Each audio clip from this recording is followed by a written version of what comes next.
십자가 지고 가신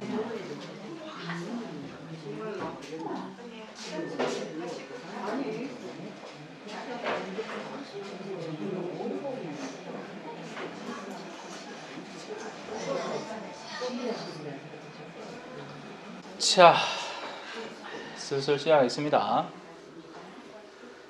성부와 성자와 성령의 이름으로 아멘. 하늘에 계신 우리 아버지의 이름이 거룩히 빛나시며 아버지의 나라가 오시며 아버지의 뜻이 하늘에서와 같이 땅에서도 이루어지소서. 오늘 저희에게 일용할 양식을 주시고 저희에게 잘못한 일을 저희가 용서하오니 저희 죄를 용서하시고 저희를 유혹에 빠지지 않게 하시고 악에서 구하소서. 아멘. 성부와 성자와 성령의 이름으로 아멘. 참 예수님. 참 예수님. 잘 지냈습니까? 그러니까 오래간만에 본다, 그죠? 자, 오늘 5장입니다. 산상설교. 산 위에서 한 설교. 그리고 산이라는 위치는 제가 누누이 설명을 드렸죠. 예수님께서 좀 더 하느님 가까이 다가서실 때, 그리고 하늘은 아예 올라가 볼 때, 그죠? 그래서 산이라는 의미는 예수님께서 하느님 좀 더 가까이 머무르고 싶으시는 곳, 그리고 거기에서 더 많은 것들을 이제 받아서 사람들에게 전해주는 그런 자리죠. 예수님께서는 그 군중을 보시고 산으로 오르셨다. 그분께서 자리에 앉으시자 제자들이 그분께 다가왔다. 때로는 예수님은 무태에서 떨어지게, 사람들을 무태 두고 당신은 배를 타고 떨어지게 하기도 하고, 또 이렇게 산으로 올라가서 산 위에서 당신은 계시고 그 주변에 제자들이 있고 그 아래 군중들이 앉게끔 하십니다.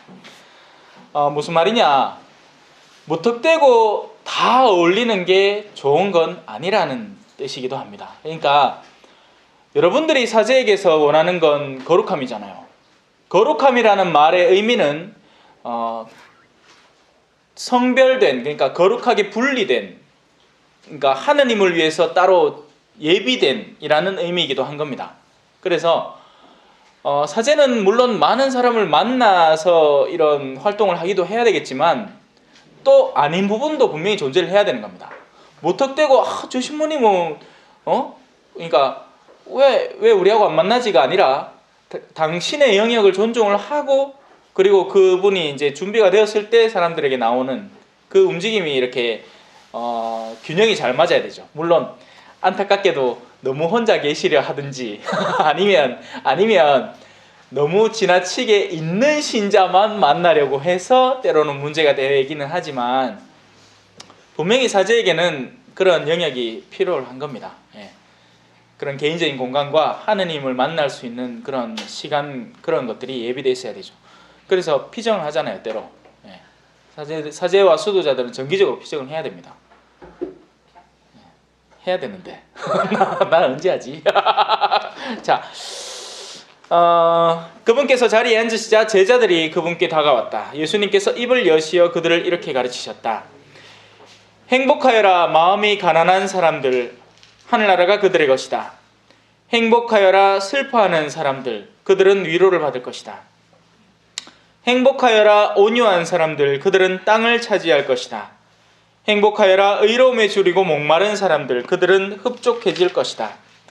행복하여라 자비로운 사람들, 그들은 자비를 입을 것이다. 행복하여라 마음이 깨끗한 사람들, 그들은 하느님을 볼 것이다. 행복하여라 평화를 이루는 사람들, 그들은 하느님의 자녀라 불릴 것이다. 행복하여라 의로움 때문에 박해를 받는 사람들, 하늘나라가 그들의 것이다. 자, 행복하여라 행복하여라 행복하여라 행복하여라 행복하여라 행복하여라 행복하여라 행복하여라 8개. 그래서 징복팔단이라는 다른 별명을 가지고 있죠. 진정한 행복의 8가지. 예.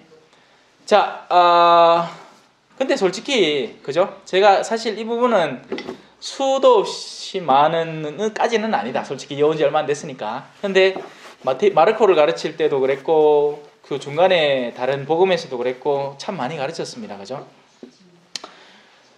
행복 맞습니까? 네? 진짜 행복 맞습니까 이거? 왜냐하면 난 잘생겼잖아.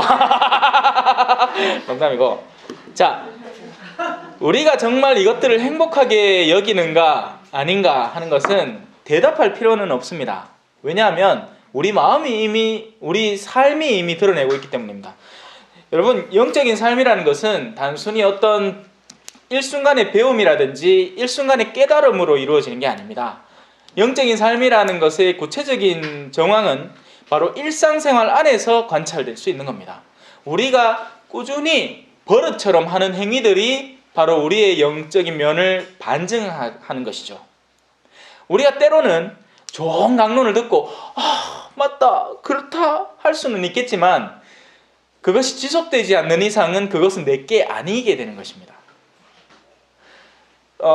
자, 악습에 사로잡힌 사람이 있습니다. 악습에 사로잡힌 사람이 사순시기 동안 잠시 술을 끊는다. 그러니까 술 도가니에 빠져 사는 사람이 있습니다. 근데 사순시기 동안 잠깐 술을 끊는다고 해서 그 사람이 그러면 이제는 술을 진짜 그 본연의 의미를 깨닫고 멀리하게 됐느냐? 의심스럽죠. 아닌 경우가 더 많고, 그리고 사순 동안 참았던 술을 부활하자마자 그날 저녁부터 마시는 경우도 참 많습니다. 그러니 우리 자매님들한테 생기는 요요 현상. 요요라는 게 뭡니까? 내려갔다 올라왔다가 내려갔다가 올라왔다가 하는 거 아닙니까? 그죠? 실제로는 음식을 사랑하는 거죠. 먹는 게 너무 좋은 겁니다. 근데 이 균형, 그러니까 둘의 균형을 이제 찾는 거죠. 먹을 것이냐, 살을 뺄 것이냐, 그러니까 아름다워질 것이냐, 사사 사이즈를 입을 것이냐, 그냥 오늘 야식을 맛있게 한 끼 먹을 것이냐를 고민하는 거죠. 그러니까 결국에는 둘 다 욕구 아닙니까? 맞죠? 이뻐지고 싶은 욕구, 그리고 탐식의 욕구, 이 둘의 욕구가 싸우는 것뿐입니다. 진짜 백이 내가 하느님에게로 다가가는 움직임은 여전히 일어나지 않은 거죠. 심지어는 한 걸음도 떼지 못한 겁니다. 그래서 수많은 사순식의 단식들이 헛된 것뿐입니다. 그들은 진짜 백이 단식을 하는 게 아닙니다. 진짜 나를, 세상에 찌들어 있는 나를 한 걸음 더 하느님께 다가가려고 어떤 행위를 하는 게 아니라 전혀 다른 목적으로 무언가를 하는 거죠. 그리고 그 적지 않은 그 부분은 드러내려고 하는 겁니다. 내 인자 요번에 이런 거 한디! 그러니 나를 알아줘! 내가 이런 사람이라는 거. 아니죠. 진짜 선행은 그래서 하느님은 숨은 일도 보시는 분이고 우리는 보이지 않는 하느님을 위해서 골방에 박혀서 일을 해야 되는 겁니다. 그렇다고 해서 다 골방에 들어가라는 얘기가 아니라 보이지 않는 것도 보시니 안심하고 하라는 거죠. 억울해하지 말고 와 내 혼자 익하고 지내야 되노 가지 말고 보이지 않는 하느님에게 드러날 수 있는 일을 드러나고 있다는 것을 믿으라는 이야기입니다. 그러니 결국에 우리 믿음이 커지는 거죠. 자, 참 행복에 나오는 이 숱한 행복의 조건들, 과연 우리는 정말 그것들을 행복하게 여기는지 한번 파고 들어가 봅시다. 첫째, 마음이 가난한 사람들입니다. 가난한 사람들이 아닙니다, 여러분. 다른 복음에는 가난한 이들이라고 표현을 합니다. 하지만 거기에는 복음이 다 압축되어 있기 때문에 생략된 것뿐입니다. 진짜 가난은 마음의 가난입니다. 마음이 가난한 사람은 비록 내가 손에 뭘 쥐고 있더라도 이게 내게 아닌 사람을 마음이 가난한 사람이라고 합니다. 저는 지금 제 손에 이 컵을 들고 있지만 저는 이 컵이 출처가 어딘지 잘 압니다. 적어도 분명한 건 내가 사온 건 아닙니다. 내 차 한 잔 무라고 누군가 잠시 여기다 빌려주신 거긴 하지만, 그죠? 저한테는, 제 마음속에는 이 잔을 향한 욕구 자체가 없습니다. 그저 감사할 뿐이죠. 사람이 마음이 가난하면 모든 것이 감사하게 됩니다. 사람이 마음이 부유하면 없어도 속상하고 있어도 속상합니다. 무슨 말인지 잘 모르겠죠? 근데 왜냐하면 마음이 부유한 사람은 자신의 부유를 절대로 채울 수가 없기 때문입니다. 마음 안에 탐욕이 있는 사람은 그 탐욕이 다 찰 때까지는 안주하지를 못합니다. 그런데 그 탐욕이 언제 차느냐? 채웠다 싶으면 또 올라가 있고, 채웠다 싶으면 또 올라가 있고, 전에는 누가 내 손만 잡아줘 심아 싶어갖고 했는데 어느 순간 남자친구라는 사람이 생겨갖고, 그죠? 또 손을 잡아. 어머야, 전기가 지리지리지리 전기가 지리지리지리 하는데, 그거 한 3일 하다 보면 또 이제 식상한 겁니다. 이제 잡아도 별 느낌이 없네. 이제는 그 허리에 춤에 손을 한번 돌려볼까. 그래 또 위에다가 손을 탁 돌리주면 지리지리지리 얼마나 갈까요? 얼마 못 갑니다. 이제 그런 식으로 찍찍찍찍찍찍 둘이 붙다가 나중에는 이제 일이 생기는 거지. 남미에서는 그렇습니다. 예. 물론 여서도 그렇습니다, 여러분. 아닌 거 같죠? 여러분들 딸들 다 조신하고 착하고 이쁜 거 같죠? 뒤로 호박씨 막 까먹고 있습니다. 호박씨. 뭐 여러분들은 않겠나? 결혼 왜 했노 그러면?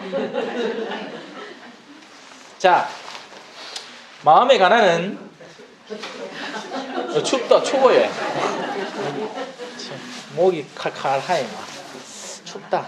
자, 마음의 가난은 마음에 바라는 것이 없는 상태를 의미하고, 그러면 바라는 것이 없는, 그야말로 바라는 것이 없다는 것이 아니죠.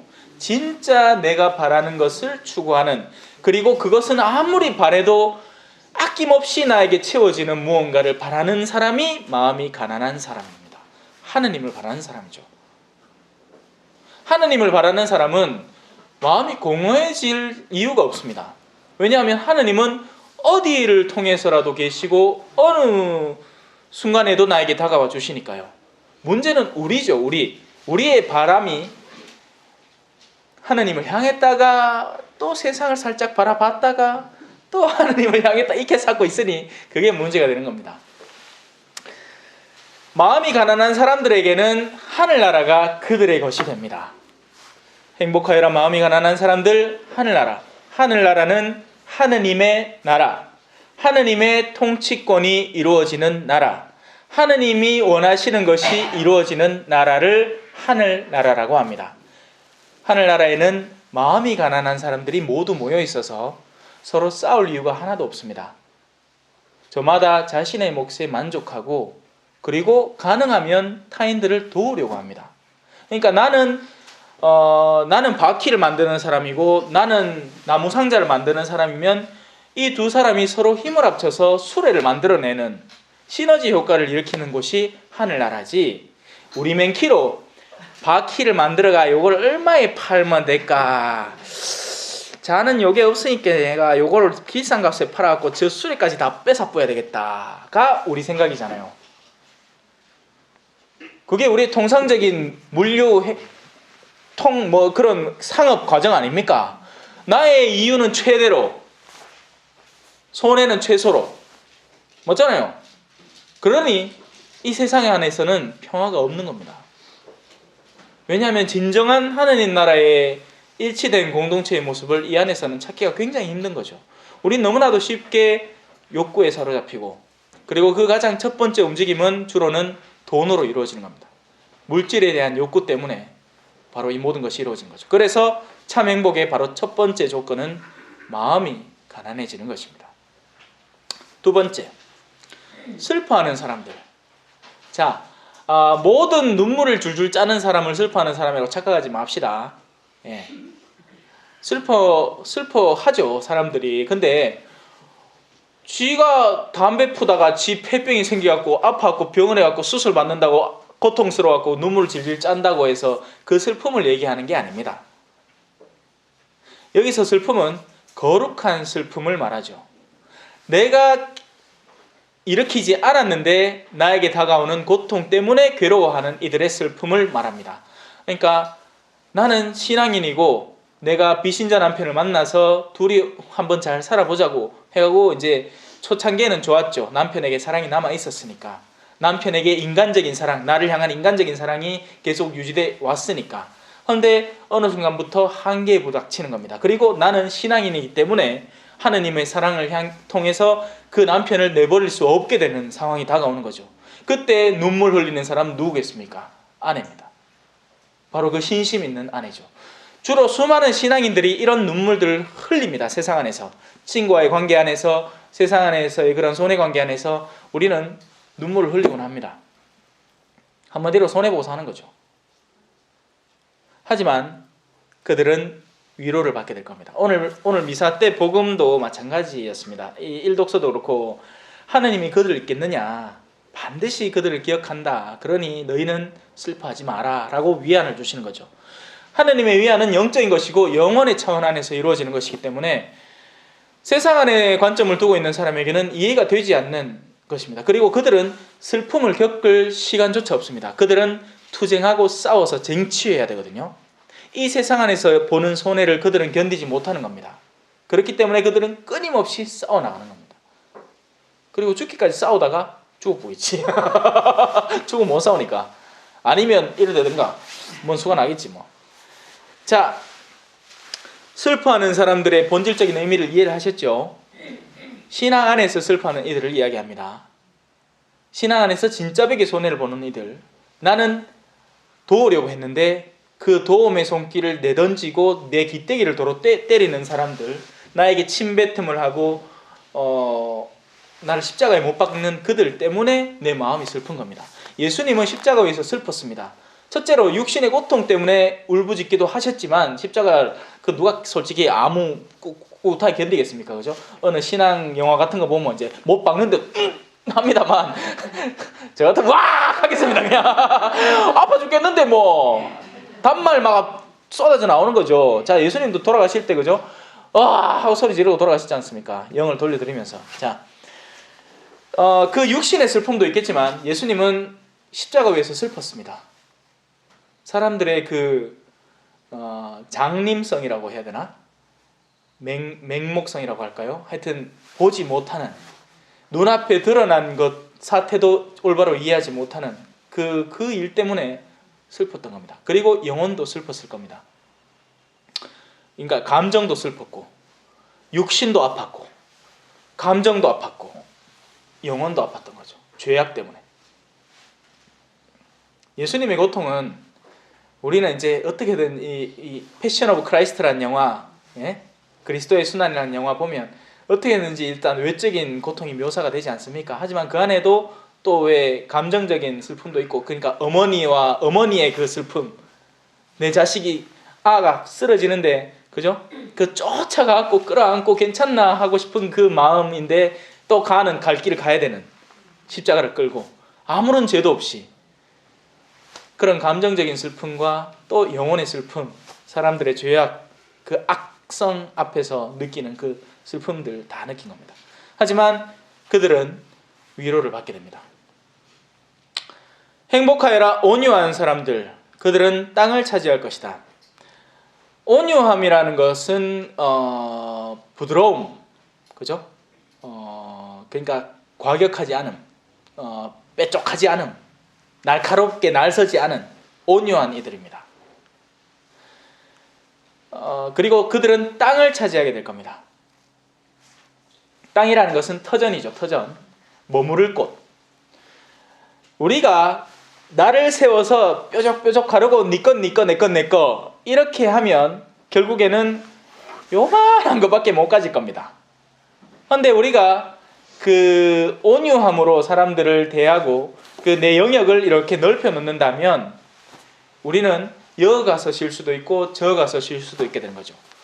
땅이라는 것은 어제 부동산 가격을 봤다마는 아랫겐가 그 어마어마한 그런 흙으로 된 땅 말고 가서 머무를 곳을 의미하는 겁니다. 여러분에게 온유함이 많을수록, 여러분이 배척하는 영역이 없을수록 여러분들은 더 많은 땅을 지니게 되고 거기에 씨앗을 심을 수 있게 되는 겁니다. 무슨 말인지 아시겠죠? 아, 그 사람 개신교 신자아이가, 나 그 사람 안 놀란다 하는 순간 여러분은 그 땅을 잃어버리는 겁니다. 저 사람은 조당이잖아, 냉담자아이가, 아이고 나는 그런 사람하고 놀 수 없지 라는 순간 진짜 그 황금어장을 잃어버리는 거죠. 우리는 온유해야 됩니다. 우리 가족들에게도 온유해야 되고 우리 친구들에게도 온유해야 하고 어떨 땐 정말 바보처럼 온유해야 되기도 합니다. 근데 하나는 분명히 할게요. 온유한 것과 줏대가 없는 건 다른 겁니다. 온유한 건 내가 가는 길이 뭔지를 알고 내가 지금 걷고 있는 길이 소중하다는 것을 알면서도 다른 일을 포용하는 능력이지, 줏대가 없는 건 네 말도 맞는 거 같네? 그래, 가만히 보고 네 말도 맞는 거 같네? 신천지 니도 맞네? 뭐 JMS 니도 맞네? 이건 아니잖아요. 이건 아닙니다. 예.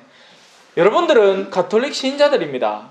가톨릭의 좋은 점을 갖지 못하는데 다른 이들을 포용할 수는 없는 거죠. 그건 그냥 여러분들에게 아무것도 없는 겁니다. 그냥 우리가 가톨릭 신자인 이유를 올바로 이해하고 우리의 미사가 왜 소중한지를 올바로 이해를 하고 우리의 교회 안의 유산들이 얼마나 아름답고 소중한 것인지를 올바로 이해해야 됩니다. 물론 그 안에 숨어있는 오류와 부족한 점도 올바로 이해를 해야죠. 교회 자체의 부족함, 세상 그 어느 공동체도 완벽한 건 없습니다.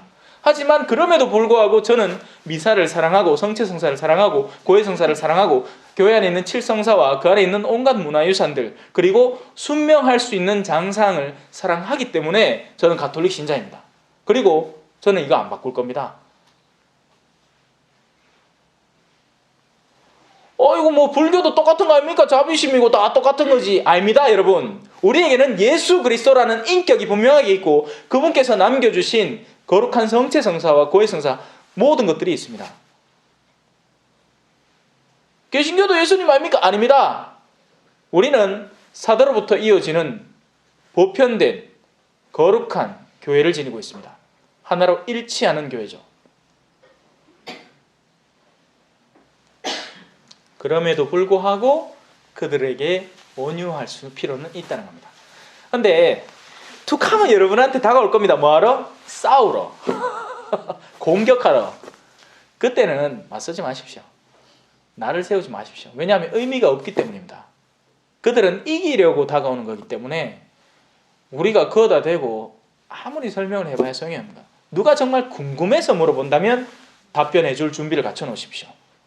물론 그것도 문제입니다. 가톨릭 신자들이 얼마나 안 배우는 동 할 말이 없어. 가톨릭이 왜 가톨릭 몰라요. 나 올 때부터 에다가 성당 가고 그런 하대. 신부님한테 물어보고 있어. 그래 극하기로 해야죠. 그래 최종적인 수단으로 극하기라도 해야지. 근데 그것도 안 해 또. 아이고 신부님 바쁘신데 그거 하겠나? 아니 진짜 자기가 도와주고 싶고 하면 신부님한테라도 물어봐야죠. 물론 그렇다고 해서 대놓고 다 물어보지 말고 또 철순의 집 강아지가 3마리 낳았는데 그중에 한 마리를 새를 줘야 되나 안 되나 이런 거 묻지 말고 진짜 물어야 될 거 물어보시고 그럴 수 있어요. 자 넘어갑시다. 행복하여라 의로움에 줄이고 목마른 사람들 그들은 흡족해질 것이다. 빛 가운데 하나죠. 의로움, 진실, 진리, 의로움 그리고 선. 그래서 의로움에 줄이고 목마른 사람들 우리는 의로움을 어떻게든지 이 땅 안에서 해소를 하려고 합니다. 그러니 당연히 소송제도가 발달을 하고 판검사들이 두둑한 수당을 받고 지자리를 차고 꿰차고 있는 거죠. 하지만 진짜 의로움은요 바로 요셉 성인이 보여준 의로움이라는 거 제가 누누이 설명을 드렸습니다. 그죠? 요셉은 의로운 사람이었습니다. 무슨 말이냐? 마리아가 잘못한 거 알았죠. 그리고 그 당시 법대로 하면 돌로 쳐 죽여도 부족할 판이었습니다. 하지만 그분은 의로운 분이었고 그래서 조용히 이 일을 처리하려고 했습니다. 의로움의 뒷면을 돌리면 사랑이 나오고 자비가 나옵니다. 자비의 뒷면을 돌리면 의로움이 나오는 겁니다. 이 두 개는 뗄래야 뗄 수 없는 거죠.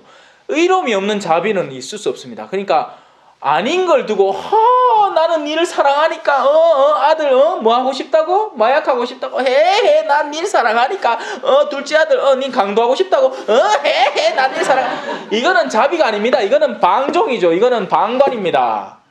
옳다는 것은 옳다고 해주고 그러다는 것은 그러다고 해주되 그 과정을 자비롭게 처리를 하는 거죠. 그 이면에 다른 상처가 남지 않도록 하는 것입니다. 또 부드러움이 없는 의로움은 그야말로 흉기입니다. 흉기.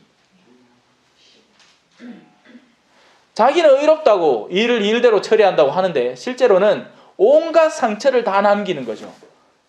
모든 사람들이 분노하게끔 만들어버리고. 그런 인터넷 전사들이 지금 많습니다. 키보드 전사들, 키보드 워리어들. 그 글만 읽으면 가만히 있던 내가 화가 납니다. 과연 정말일까요? 아니죠. 그 일을 수행하는 이들에게 합당한 일을 맡겨두고, 그죠? 우리는 그들이 그 일을 잘 수행할 수 있도록만 해주면 됩니다. 근데 지금 오늘날에는 그야말로 모두가 다 싸우려고 모두가 전장에 나서서 싸우려고 준비를 하고 있습니다. 자, 이렇게 얼렁뚱땅 이야기할 수밖에 없는 저를 용서하십시오. 왜냐하면 잘못 건드렸다가는 큰일 나거든요. 자, 행복하여라 자비로운 사람들, 그들은 자비를 입을 것이다. 자비로운 사람은 자비를 입게 됩니다. 네. 우리 도미노 효과 있죠, 그죠? 하나를 딱 넘어뜨리면 다다다다다다다다닥 넘어오는 거. 근데 그 도미노가 실제로는 바로 내 뒤에도 떡 서 있다는 거. 그래서 내가 던지는 것, 내가 주는 것이 결국에는 나중엔 돌아오게 되는 겁니다. 자비로움이라는 것 잊지 마시고 늘 주변에서 일어난 일에 자비를 떠올리시기를 부탁을 드리고 자비로운 사람이 되십시오. 왜냐하면 바로 그 자비가 결국엔 나에게 돌아오기 때문입니다. 딴 자비가 아니고 내가 던진 그 자비. 그리고 반대로 이걸 바꿔서 얘기하면 내가 던진 매서움과 철두철미함이 결국에는 다시 나에게도 돌아올 겁니다. 과연 그때 어떨까요? 과연 여러분들이 그렇게 철두철미했던 것만큼이라도 준비가 되어 있을까요? 의심스럽네요. 아닐걸요. 내가 증오하는 누군가, 우리는 내가 증오심에 사로잡힐 때 가장 철두철미해지잖아요. 안 그렇습니까? 사랑할 땐 다 용서되잖아. 사랑할 때는 남편이, 그죠? 남자친구가 방구를 뽕기도 어머야 왜 이리 냄새가 좋겠노 구시하네 하다가 이게 철두철미해지기 시작하면 당신은 오늘 방구를 5mm 꼈으니 뭐 익혀서 하는 거죠. 자, 가장 증오심에 사로잡힐 때 가장 철두철미해진다는 것. 세상적인 영리함은 가장 깊은 증오심 위에 싹 틀 수 있다는 것. 그래서 어린이와 같이 되라고 하잖아요. 그죠? 자, 넘어갑시다. 행복하여라 마음이 깨끗한 사람들, 그들은 무엇을 볼 것이다? 하나님을 볼 것이다. 하나님 보는 방법 참 쉽다, 그죠? 하나님 보는 방법 참 쉬워요. 요 설명서에 딱 적혀 있잖아. 하나만 하면 됩니다. 마음만 깨끗이 하면 됩니다. 근데 마음은 어떻게 깨끗이 할까요? 여기서부터 의문이 드는 거죠. 마음을 깨끗이 하는 방법이 없어서가 아니라 마음을 깨끗이 하고 싶지 않아서가 문제입니다. 유리창만 닦으면 빛이 들어오는데 창 닦기가 싫은 거죠. 창 닦으라고 세제, 신문지 다 놔두고 창 닦으라고 해놨는데 창 닦기가 싫은 겁니다. 고해서에 들어오기 싫은 겁니다. 부끄럽다 합니다. 당연히 부끄러워야죠. 죄를 짓는데 그러면 자랑스러우려고? 그게 더 이상하지. 닦아야지. 문제는 하느님을 보고 싶은 마음이 내가 죄 속에 머물러 있고 싶은 평안함보다 작다는 데 있습니다. 우리가 하느님을 만나서 느끼는 그 감동과 기쁨과 진정한 평화로움보다 지금 누리는 세상 안에서의 안주함이 나에게는 더 매혹적으로 다가오기 때문에 우린 그냥 머무르고 싶은 겁니다. 안 씻고 싶은 거예요. 안 씻기 좋거든. 더 진흙탕에 들어갈 수도 있고. 근데 거기 들어가면 들어갈수록 찌든 때가 더 늘어나는데 나는 그 진흙탕 맛을 잊을 수가 없는 겁니다. 거기서 찬방거리면서 놀던 거 이해가 되시죠? 머리로는 이해는 되는데 이제 실천적인 게 남았습니다. 과연 씻을 것인가? 내비둘 것인가? 네. 보혜성사 외인들을요, 세례받은 외인들은 보혜성사 보는 거 그렇게 싫어하더라고요. 세례받은 외인들이 성사 보는 거 당연히 싫어하죠. 아 잠깐만, 근데 마이크 안 켜지. 어머야, 마이크 안 켜. 네, 그러려고 저 딱 준비해놨잖아요.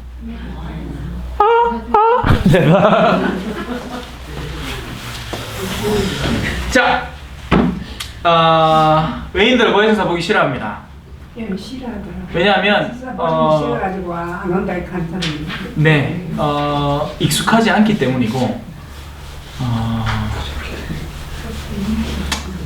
참 그거는 이제 케이스 그러니까 경우에 따라서 설명을 해드릴 수밖에 없는 거죠. 그래 그분들의 상태를 보고 교인들은 하느님 나중에 직접 제 삶을 좋아한다고 이렇게 말하거든요. 예, 그 개신교 신자분들이 그렇게 얘기를 합니다. 나는 다이렉트로 하나님하고 이야기할 것이다. 예. 좋죠. 하느님은 그럴 능력이 있습니다.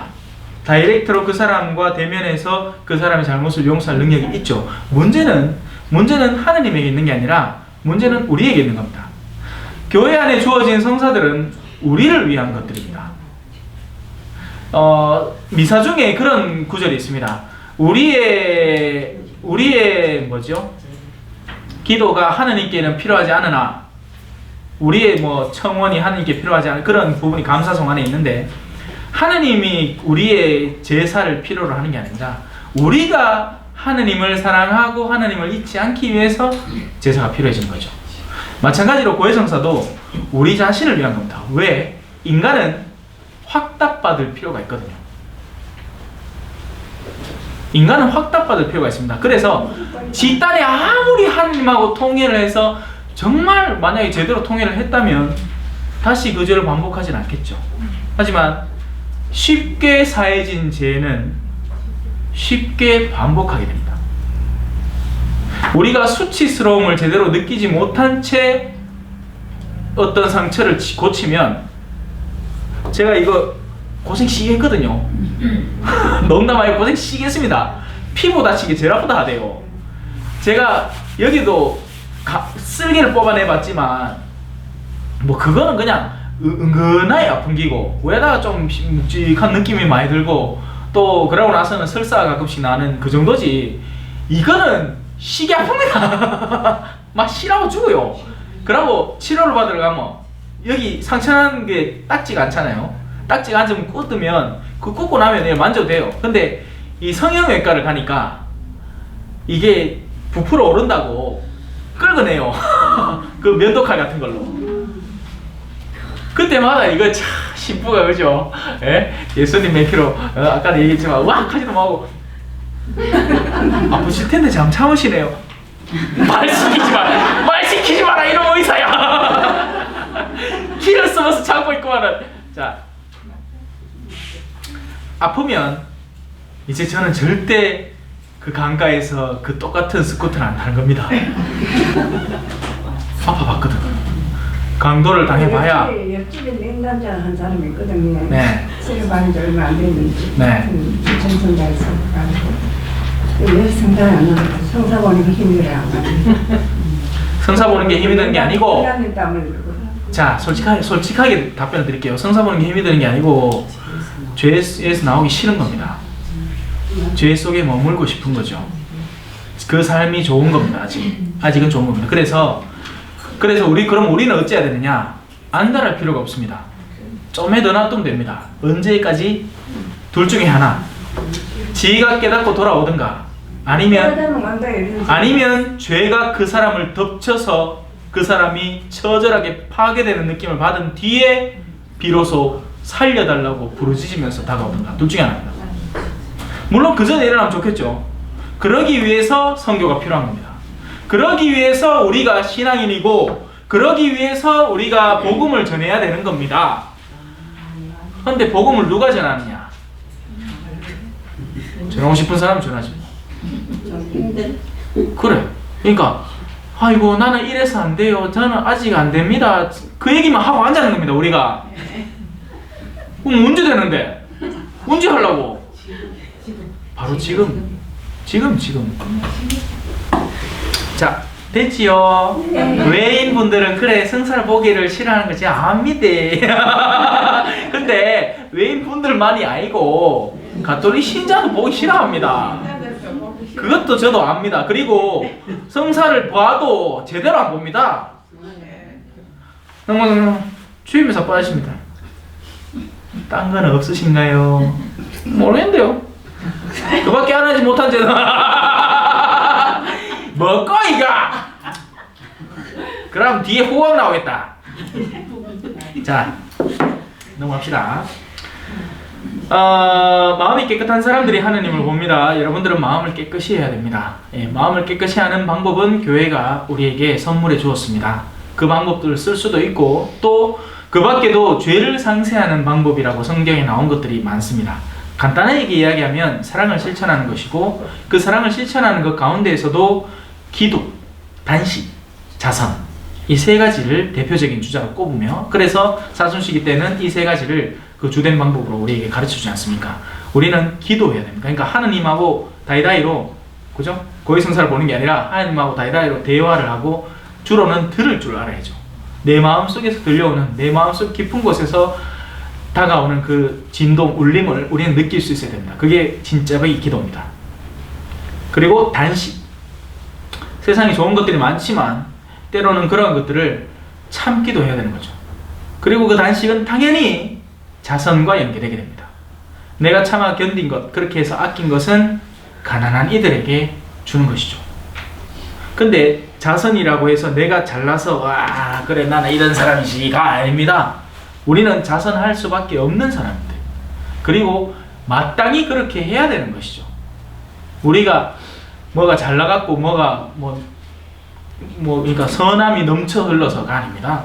그건 원래 해야 돼요. 그들의 몫을 그들에게 주는 것 뿐입니다. 근데 그 생각을 갖기는 굉장히 힘듭니다, 여러분. 여러분, 우리는 돈을 일단 손에 쥐고 나면요, 이게 다 내 거라고 생각하기 때문에 제가 아까 잔을 설명했잖아요.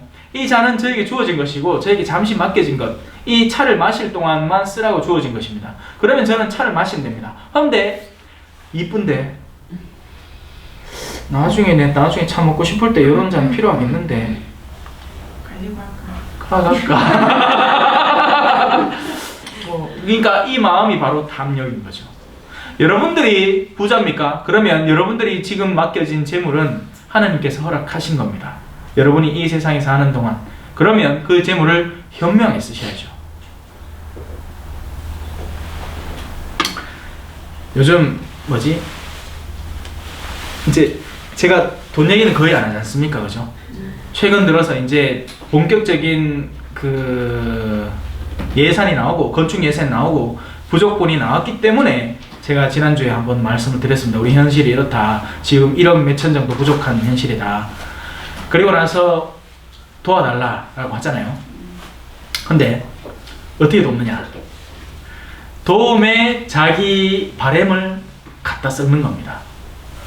그러니까 도움이라는 것은요, 상대가 무엇이 필요한지를 돕는 게 진짜 도움입니다. 근데 그것보다도 일단은 내가 도와주고 싶은 면모를 강조하고 싶은 게 우리 마음인 거죠. 그 말은 즉슨 뭐냐? 아직도 이게 그 사람 거란 얘기입니다. 이게 내 거니 내가 하겠다는 거죠. 그걸 이해를 잘 못합니다. 우리는 잘 이해를 못합니다. 아닙니다, 여러분. 하나님은 이 없는 공동체에 본당을 주셨고요. 그 자체로 우리는 엄청난 은총을 입은 겁니다. 엄청난 감사드릴 여지가 생긴 거죠. 그리고 그 본당에 사람들이 평안하게 자기들끼리 모여서 미사를 드릴 수 있는, 적어도 전세방에는 살지 않게, 그죠? 할 공간을 마련해 주시는 것입니다.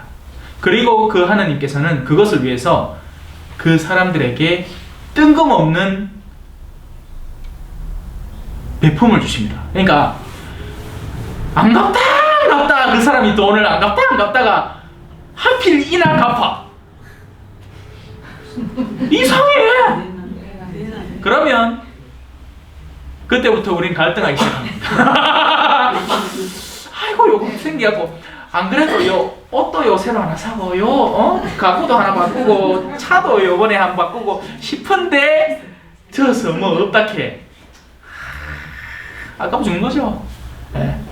그래 주긴 주는데 이걸 그냥 주기는 싫고 또. 하여튼 자 그렇습니다.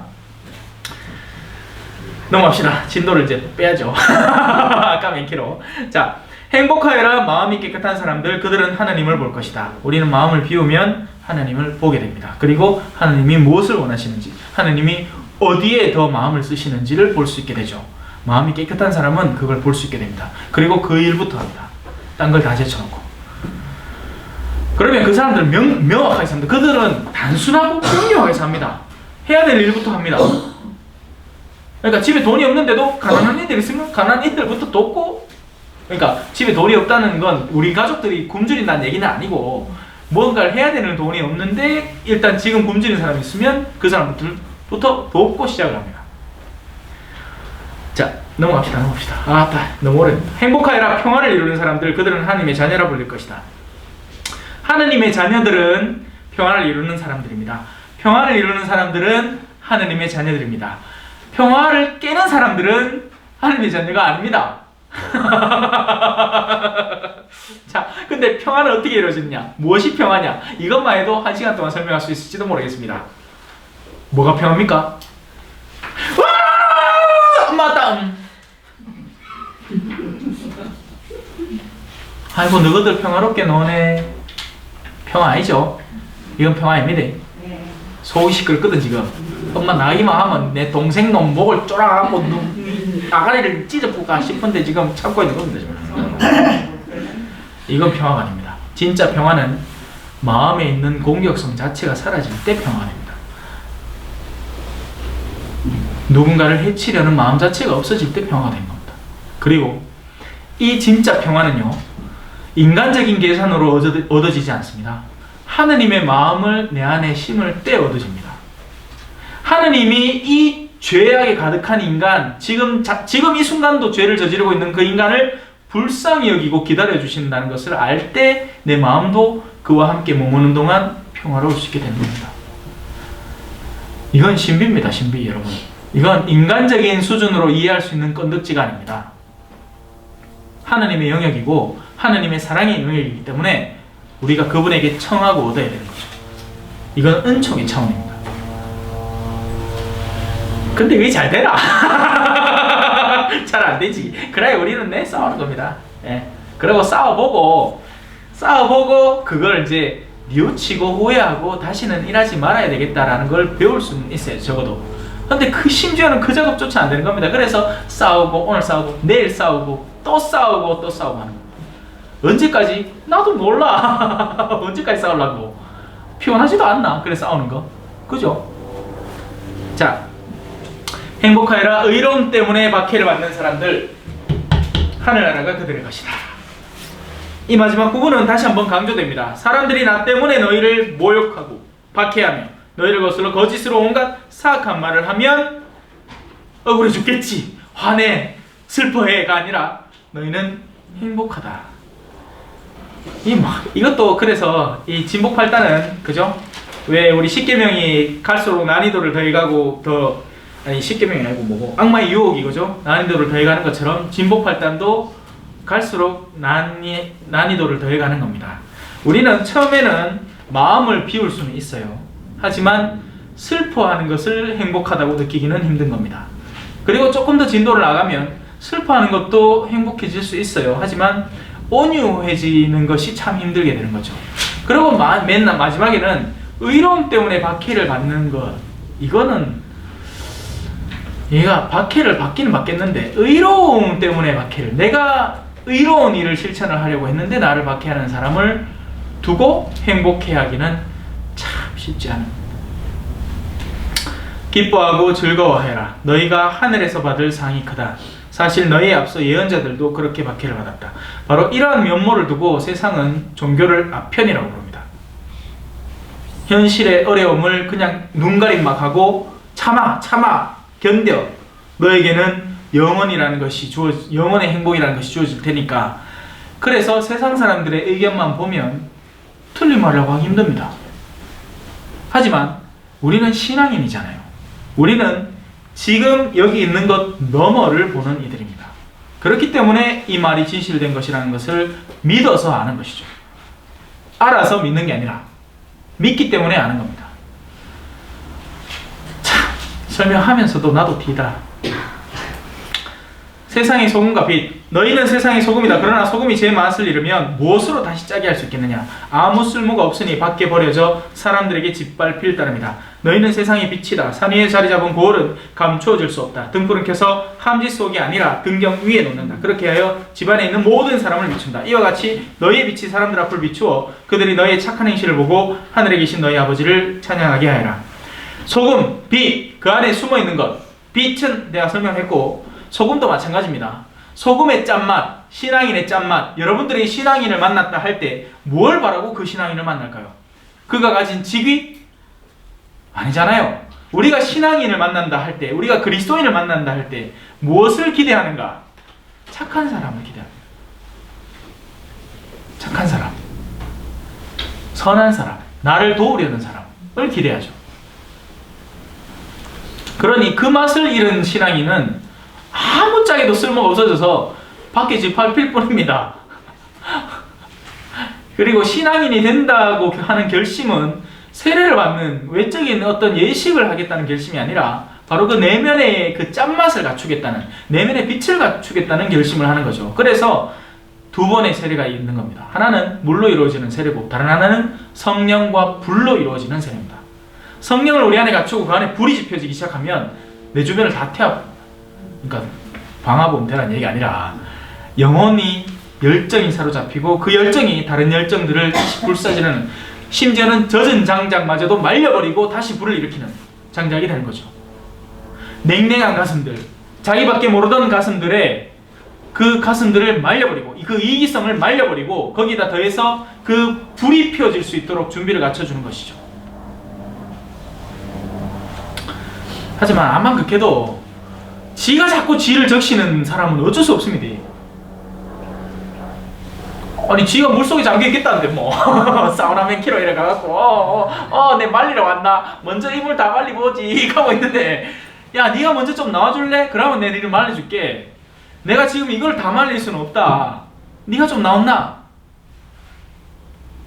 근데 심지어는 그 나오는 것마저 안 하려 하니 문제는 심각한 겁니다. 참 이거 몇 번을 설명해도 이게 실천적으로 그걸 실천해 본 사람이 깨닫는 것과 아직도 그걸 재고 있는 사람과는 이 깨달음의 단계가 완전히 다릅니다. 그걸 한 번이라도 실천해 본 사람, 내가 진득하게 빠져있는 어두움에서 어떻게든지 빠져나와서 빛을 비록 내가 아직 없지만 빛을 좋아라도 해보고 싶은 용기를 갖고 싶어서 나온 사람과 그냥 푹 잠겨 있으면서 좋긴 좋겠다 저기가 극하고 있는 사람과는 천지 차이입니다. 속도 자체가 다릅니다. 진보 속도 자체가. 왜냐하면 이 사람은 벌써 나와서 맑아지고 있고 이 사람은 아직까지 푹 젖어 있거든. 그러니까 갈수록 더 젖어 들어가는 거죠. 물속에 잠겨있는 나무 장작이 그 안에 얼마나 많은 습기가 더 차 들어가겠습니까? 갈수록. 먼저는 끊어버리는 결심이 필요한 겁니다. 세례 때 끊어버립니까? 하죠. 대답하죠. 끊어버립니다. 안 끊지. 끝나야 돼. 자, 내가 율법이나 예언서들을 폐지하러 온 줄로 생각하지 마라. 폐지하러 온 것이 아니라 오히려 완성하러 왔다. 내가 진실로 너에게 말한다. 하늘과 땅이 없어지기 전에는 모든 것이 이루어질 때까지 율법에서 한 자 한 획도 없어지지 않을 것이다. 율법이라는 커다란 덩어리에 그런 껍데기 외적인 형태가 있고 그 안에 있는 진짜 율법의 정언 명령들이 있겠죠.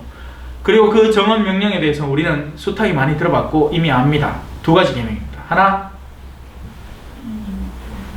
빙고! 네, 오늘 주려고 초콜릿 까지. 자, 바로 그거죠. 네, 이제 초콜릿도 줘요. 한 분이신 하느님을 사랑하라. 너희의 온 정신과 영혼과 힘과 모든 것을 다해서 그분을 사랑해라. 그리고 두 번째는 첫 번째 것과 비슷하다. 하지만 두 번째 자리에 놓여 있으니 그것은 내 이웃을 내 몸처럼 사랑해라. 라는 것입니다. 거기에서 한자 한 획도 안 빠진다는 겁니다. 그러니까 율법에서 한자 한 획도 안 빠진다는 게 그러면 그 율법을 그럼 한국어로 번역했을 때 한국에서 옛날에는 은미다로 쓰다가 요즘은 승미다로 써. 그러면 바뀌는데? 아니죠. 그게 그 말이 아닙니다. 율법의 본 정신이 안 바뀐다는 거죠. 그러므로 이 계명들 가운데에서 가장 작은 것 하나라도 어기고 또 사람들을 그렇게 가르치는 자는 하늘나라에서 가장 작은 자라고 불릴 것이다. 예수님은 안식일 율법 지켰습니까? 안 지켰습니까? 안 지켰죠? 그럼 예수님은 안식일 율법을 어긴 겁니까? 왜 대답이 없노? 분명히 대답하십시오. 아니죠. 자, 여러분 복잡하게 생각할 거 없습니다. 예수님께서 하신 데 기준을 맞추고 거기로 다가가면 됩니다. 그러면 됩니다. 우리가 머리를 때려 계산해갖고 그러면 예수님을 여기다 집어넣으면 어떻게 되나? 예수님 틀렸나? 이게 고민할 게 아닙니다. 예수님이 하신 일이 진리가 되는 거죠. 하느님의 말씀이신 외아들이신 분이 하신 일이니까 우리는 거기에 나머지 것들을 맞춰가면 되는 겁니다. 예수님은 안식일 율법을 어긴 게 아닙니다. 오히려 완성하신 겁니다. 안식일 율법의 본질은 하나님께서 세상을 창조하시고 쉬신 것입니다. 그러니까 죽도록 일을 시키는 게 아니라 안식을 주고 쉼을 주는 것이죠. 38년 동안 병에 시달린 사람에게 안식을 주는 것이야말로 안식일 율법의 본질 아니겠습니까? 주일은 기쁜 날입니다. 주일은 기뻐해야 되는 날이죠. 일주일 내내 일한 사람에게 주일도 그러면 와서 성당 활동하고 봉사활동을 하라는 게 맞는 얘기는 아닌 겁니다. 그러면 거기에 적합한 수준의 요구를 할 수는 있겠죠.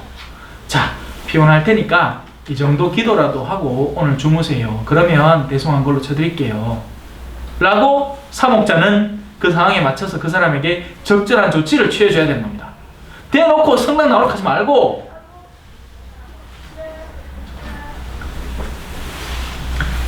이거는 일을 해보면 압니다. 주야로 일을 뒤바꿔갖고 해보면 그런 와중에 성당을 나온다는 것이 얼마나 빈일인지 이해를 하게 되고, 그래서 예수님은 우리를 심판할 자격을 갖추고 계신 거죠. 그냥 주중에 딴 거 할 일 아무것도 없는 사람이 그냥 주일에 이제 심심해가 성당 나오는 사람이 성당 안 나오는 사람 보고 아이고 저 사람 신앙도 없네. 그게 그 마음이 나쁜 겁니다. 누군가가 고통받고 있을 때, 누군가가 삶의 무게에 짓눌리고 있을 때 우리는 다가가서 위로해 줄 줄 알고 도닥여 줄 줄 알아야 됩니다.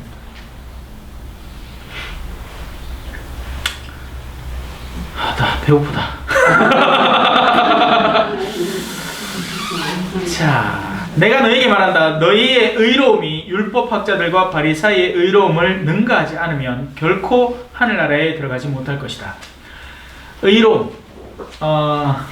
자, 여기에서 의로움이라는 것을 우리가 잘못 생각하면 철두철미한 규정 준수를 의로움이라고 착각할 수 있게 됩니다. 아닙니다.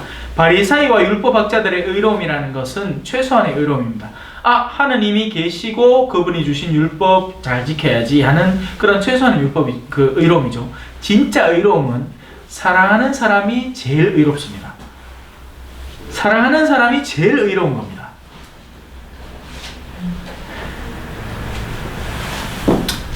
눈치 빠른 분은 제가 몇 번이나 지금 같은 설명을 같이 반복하고 있다는 것을 알 것이고, 아니면 들으면 들을수록 새로운 설명이 되겠죠. 진짜 의로움은 사랑하는 겁니다, 여러분. 사랑하는 사람이 제일 의로운 사람입니다. 물론 제가 아까도 설명을 했죠. 방종과 사랑은 다릅니다. 자, 조금만 설명할게요. 사랑한다. 나는 너를 사랑한다. 그래서 나는 너를 성가시게 만들고 싶지 않다.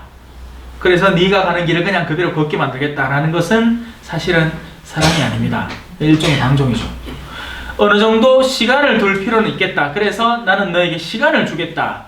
그동안 네가 지금은 너무나 분노했기 때문에 내가 너에게 이런 설명을 하는 것 자체가 안 먹힐 것이기 때문에 너에게 시간을 주겠다. 하지만 반드시 너에게 이 설명을 해주겠다라는 것은 다른 차원입니다. 여러분들은 자매님들이니까 이해가 될 겁니다. 이 섬세한 면들이. 첫째는 나는 너를 사랑하니까 네가 하는 거 그냥 둘게 하는 것은 사실은 자포자기입니다. 그냥 네가 가는 대로 네 가고 나는 내가 하는 대로 갈게. 우리 둘이 그냥 알아서 가자 라는 거죠. 이거는 그에 대한 포기에 불과합니다. 둘째 케이스는 외적인 면모로는 포기하는 듯이 보이지만 실제로는 포기하지 않고 오히려 시간을 두는 거죠. 네가 때가 되면 이런 면모들이 체험하고 겪게 될 거니 그때 이제 나는 본질적으로 너에게 조언을 해줄 수 있겠다. 그걸 분별이라고 합니다. 분별. 이 사람에 대해서 지금 당장 도움을 줄 것인가, 아니면 잠시 시간을 두고 도움을 줄 것인가. 예. 이든 저든 도움을 주겠다는 게 중요한 거죠.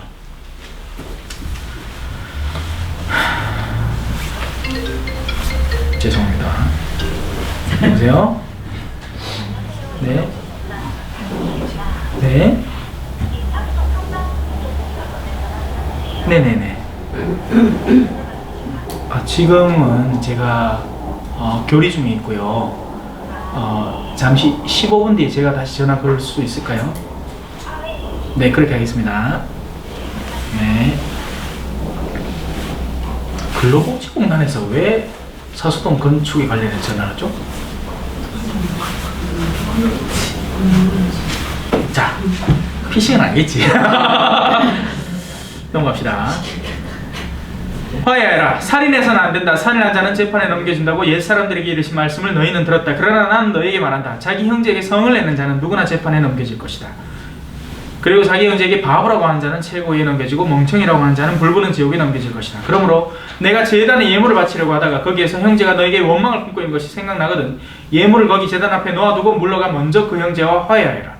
그런 다음에 돌아와서 예물을 바쳐라. 너를 고소한 자와 법정으로 가는 도중에 얼른 타협하여라. 그러지 않으면 고소한 자가 너를 재판관에게 넘기고 재판관은 너를 형리에게 넘겨 내가 감옥에 갇힐 것이다.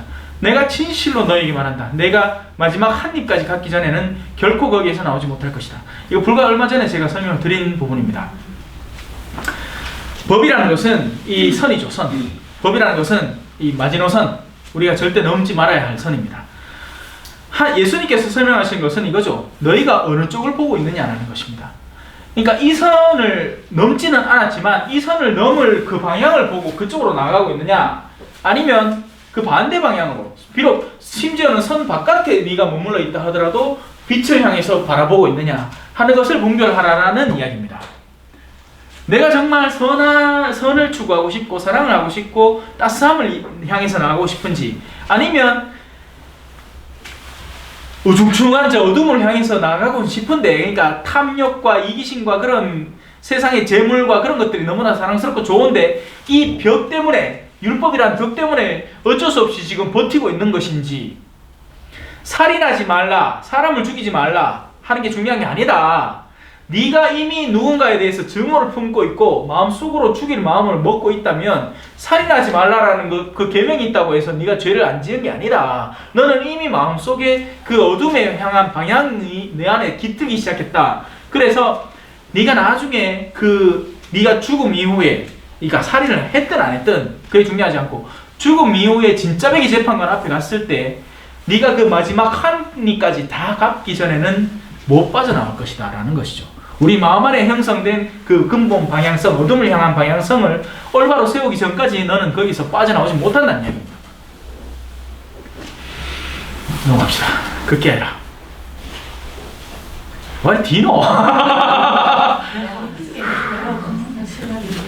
간음해서는 안 된다. 고 이르신 말씀을 너희는 들었다. 그러나 나는 너희에게 말한다. 음욕을 품고 여자를 바라보는 자는 누구나 이미 마음으로 그 여자와 간음한 것이다.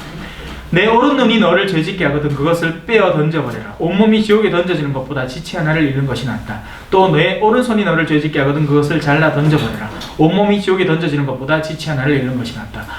오리게네스라는 분이 이 말을 곧이곧대로 받아들인 나머지 거세를 해붓습니다. 죄를 지을 지체를 잘라버리고 죄 구덩이에 빠지지 않겠다는 그 선택을 한 거죠.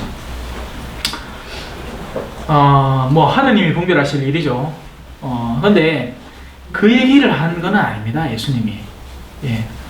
다만 우리가 지옥에 던져지는 그 심각성을 일깨워주고 싶었던 것이죠. 그러니 그만큼 주의해서 죄악에 빠지지 않도록 조심하라는 것이지, 실제 지체를 상하게 하시지는 않기를 바랍니다. 예. 하느님께서 허락하신 지체들입니다. 신부가 쓸 일 없다고 다 자르면 안 되잖아요.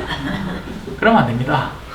그리고 간음이라는 것은요, 그러니까 음란한 생각은, 그러니까 이 이성적인 끌림 모두가 음란한 게 아닙니다, 여러분. 그걸 착각하지 마십시오.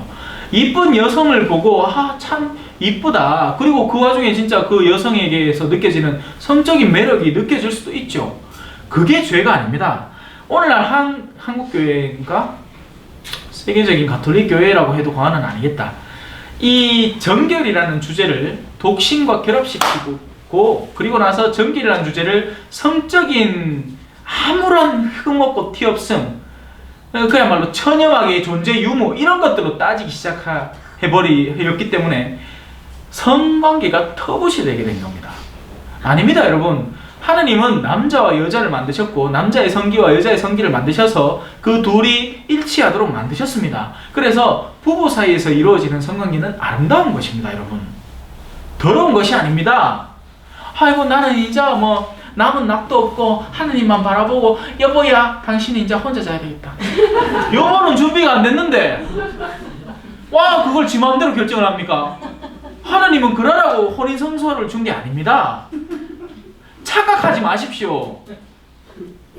근데 우리는 그걸 거룩하다 합니다. 아닙니다. 그건 거룩한 게 아닙니다. 그건 어리석은 거죠. 둘이가 온전히 동의를 해가 그래 나도 사실은 뭐 옷에는 사실 별 느낌도 없고 의욕도 없다. 그래 살자 하면 모르겠다. 근데 남자가 그렇게 하거든요. 관뚜껑 덮고 나서 10분 지나야지 만나고 그라이 그런 건 함부로 결정하는 게 아닙니다. 그리고 그거는 죄가 아닙니다, 여러분. 그래서 특히나 우리 성적인 어떤 표현에 대해서 우리 굉장히 민감하게 생각을 하고 가톨릭 신자로서 그런 부분을 그리고 그러면 거기하고 관계를 끊는다는 게 진짜 솔직하게 정말 내가 온전히 정결을 위해서 나아가기 위해서 하는 것이냐 아닌 경우가 더 많습니다. 그냥 그 남자가 싫은 거예요. 그냥 그 남자가 싫은 겁니다. 그리고 다른 데서 만약에 물론 그런 일은 없겠지만 나이 60이나 아줌마한테 누가 어느 10대 20대 청년이 와갖고 당신과 오늘 하룻밤을 하겠노 돈이 정말 많다거나 뭐 그런 게 아닌다면은 그럼 돈 많으면 하지 뭐 맛없나고도 합니까 젊은 사람들이. 근데 정말 그럴까? 정말 내가 거기에 준비되어 있어서 그렇게 하는 걸까? 아니면 그냥 이 남자를 피하고 싶은 핑계로 거룩함이라는 핑계를 대놓고 그걸 끊고 싶어 하는 것인가? 반성해야 됩니다. 아닌 경우가 너무나 많을 테니까요. 자, 음욕을 품는다는 것은 나한테 이미 충분한 대상이 있는데도 불구하고 다른 이를 탐하는 것. 그러니까 내가 이미 이는 재물도 마찬가지죠. 우리가 정당하게 누릴 수 있는 재물에 대한 권한이 있고, 그죠? 내가 밥 먹는데 그러면 밥이 그냥 하늘에서 뚝 떨어지나? 돈 주고 사 먹어야죠. 돈 주고 사 먹으려면 정당히 일을 해야 되는 겁니다. 땀 흘려 번 것으로 내가 필요한 데 쓰는 것, 그게 죄가 아닙니다. 여러분들이 합당한 월급을 받아서 그 월급으로 필요한 것들을 사는 것은 죄가 아닙니다. 제가 농담처럼 얘기를 했죠. 루이비통 가방에 대해서, 그죠? 예, 얼마 전에 이제 저한테 항의가 한 게 들어왔습니다. 아, 신부님, 가방이 진짜 질이 좋고 하면 쓸 수도 있는 거 맞죠? 맞습니다. 그러니까 제가 무슨 말을 하기가 참 힘든 거예요. 무슨 말만 하면 거기에 극단적으로 매달려갖고 저 신부님은 루이비통 싫어한다. 제가 루이비통을 왜 싫어하겠습니까? 써본 적도 없는데. 써보고 나서 질환 좋으면 싫다겠지. 저는 있으면 사가 되죠. 그럼요. 아니 그 말이 아니잖아요. 제가 하려는 말은 그게 아닙니다. 그러한 것들을 통해서 사랑을 받으려고 할 때, 그 메이커를 통해서 사랑을 받으려고 할 때가 문제가 되는 거죠. 아니 저도 이거 씁니다. 저도 이거 사과 전화기 씁니다. 이거 엄청 비싸요. 근데 저 좋다고 써요. 왜냐하면 제가 애용하는 기능들이 이 안에 다 있으니까. 그리고 안드로이드보다는 여기 익숙해져 있으니까 쓰는 겁니다. 그리고 컴퓨터 간의 호환성도 높고 여러 가지 이유가 있기 때문에 이걸 쓰는 거죠. 근데 제가 그러면 여기 이걸 쓰면서 드디어 사과마크가 없어 이까지 시작하면 저는 그걸 놔야 돼요. 근데 그게 아니잖아요. 제가 이거 갖고 누가 자랑합니까? 그건 아니죠. 무슨 말인지 아시겠죠? 네. 음욕도 마찬가지입니다. 음욕도 여러분들이 충분히 누릴 수 있는 사랑의 관계 거기에서 누리고 대신에 그걸 넘어서서 다른 어떤 관계를 탐할 때 그때가 간음이 되는 겁니다. 그리고 그것이야말로 눈을 뽑아버려야 될 죄가 되는 거죠. 근데 예를 들어 이런 고백을 하는 남자분들이 있습니다. 제가 길 가다가 이쁜 여자를 볼 수 있죠. 아니 이쁜 걸 보라고 눈을 달아주셨는데 하나님이 그 이쁜 여자 눈을 좀 가는 게 그게 뭔 죄입니까? 그리고 또 아내분들도 그걸 이해를 해야 되는 겁니다. 이쁜 여자에게 눈이 돌아가는 자기 남편을 보고 속상할 이유가 없습니다. 아, 우리 남편 눈이 정상 작동하고 있구나. 아직까지 백내장이나 녹내장은 없구나. 그러고 감사해야지 하느님께. 하고 그 본당 꼬집고 가지 마십시오. 아니 나를 향한 남편의 사랑이 사라지지 않았는데 그냥 다 단지 좀 더 이쁜 걸 본다고 해서 그게 뭔 죄입니까? 그건 죄가 아닙니다. 아시겠지요? 예. 왜냐하면 이런 공연한 걸로 자신의 양심을 괴롭히는 일들이 너무나 많기 때문입니다. 죄가 아닌 걸 죄라고 생각하는 거죠. 그리고 실제 죄는 감추고, 실제 죄는 뭐냐? 문자 티 받아놓고는 저 태고 꺼내다가 아내가 오니까 뒤덮어보고 뭐 이런 거. 이게 진짜 죄가 되는 겁니다. 그때 야야 나한테 이런 문자를 보낸다고 해갖고 해야 건강한 관계가 되는 거죠. 딱 지도 튀겨 나가네. 아내를 버려서는 안 된다. 어머야 5장 왜 이렇게 기노? 자 오늘 여기까지 하고 질문 받겠습니다.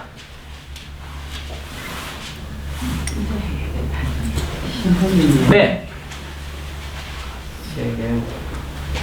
천주교인이라 하면서 그렇더라 하면 그 사람 저 며느리하고 아들하고 성당에 다니는데 내가 그 정교를 하려고 하면 마음을 먹고 몇번 그런 말 했는데 나중에 가니까 못하면 성당 다니는 사람이 그렇더라 하면서 두 번이나 그 하는 게 가만히 있다 절에 다니는 사람은 그렇더라 소리 안 하대요. 왜 성당 다니는 사람 왜 꼭 그게요? 그거 합니까? 했는데 그 말을 하지 말아야 되는데 해야 안 되면 그 집에 안 갔어요. 그 말 하지 마시고요. 그리로도 그러니까 성당 가자고 초대하려고 가는 게 아니라 그냥 친구로서 잘 지내나 해주십시오. 그 녹여야 됩니다 마음을. 자영을 왜냐하면 하는 집인데 자영을 하는 집인데 네. 그 길로 보면 나는 이리 오고 안 되겠는데 그러니까 일단 그러면 이제 그 살던데 다시 갈 수도 없는 일이고 그죠? 근데 새로운 그런 케이스가 또 다가올 거거든요. 고향이 있다면 갑니다. 네, 가끔씩 가거들라 그냥 가서 인사나 하고 잘 지내나 하고 친근하고 온유하게 대해주십시오. 그러면 되고. 왜냐하면 그런 사람들은 여러 가지 케이스가 있습니다. 일단 기본적으로는 아직까지 종교라는 것, 신앙이라는 것에 부담감을 느끼고 있는 상태가 하나고, 둘째로는 실제로는 겪은 겁니다. 그러니까 천주교 신자라고 하면서 더 지독한 인간들을 만나 겪은 거죠. 그러니 마음이 거기에 대해서 더 닫혀 있는 겁니다. 그러니 그 마음을 열어줘야죠. 녹여줘야죠. 그걸 할 수 있는 분은 신자인 자매님인 겁니다. 근데 지금에 가서 또 성당 나오러 가지 말고, 왜냐하면 그 자체가 아직 준비가 안 됐기 때문에. 근데 사랑은 받아들일 준비는 누구나 되어 있습니다. 사랑은 누구나 받습니다. 민들하고 저기 손자들은 다니는데 종교 중에는 제일 좋은 거 걷더라 이 카드만 가자 권유표일 때 오늘 나중에 두 번이나 그까지. 그러니까 그게 솔직하게 얘기하면 자매님한테 살짝 마음의 상처가 돼버린 거죠. 그들이 그런 반응, 그죠? 하고 많은 다른 욕할 때 많은데 왜 내가 지금 성당 가작하는데 내한테 이래 섭섭하게 하나? 왜 내가 이런 억울한 취급을 당해야 되나? 행복하여라 의로움 때문에 박해를 받는 사람들, 사람들이 나 때문에 너희를 모욕하고 박해하며 너희를 거슬러 거짓으로 온갖 사악한 말을 하면 행복하신 겁니다. 이제 아시겠죠? 네. 자, 질문. 나도 모르게 절에 다니는 사람은 절에 다니면서 그런 짓 하고 소리 안 하대요. 그거는 기대기 맞고 상대편 기대기 때려주는 거니까 참으시고 기대기 맞았으니 이제 다음 기대기 내주러 가는 거죠. 그래 요샌 잘 지내나 하고 이쪽 기대기 내주는 겁니다. 그러면 그 사람들이 이제 더 때릴 구석이 없는 거죠. 인자고 있기는 성당 나오란 말도 안 해. 그냥 와하고 그냥 안부 인사는 전하고 해. 그래도 못된 사람이면 또 뭐라고 바락 하겠지만 그러면 또 뒤통수 내주는 거지 이제. 자, 다른 질문 있습니까? 수고 많으셨습니다. 오늘도 아름다운 하루 되시고 다음 주는 5장 31절부터 하겠습니다. 혼인에 대한 이야기가 나오는데 참 우리가 잘 배워둬야 되는 겁니다. 네. 특히나 우리 여기 있는 분들 다 혼인하신 분들이니까 대부분. 자, 마친 기도 마치겠습니다. 성부와 성자와 성령의 이름으로 아멘. 영광이 성부와 성자와 성령께 처와 지혜와 항상 영원히 아멘. 성부와 성자와 성령의 이름으로 아멘. 수고하셨습니다.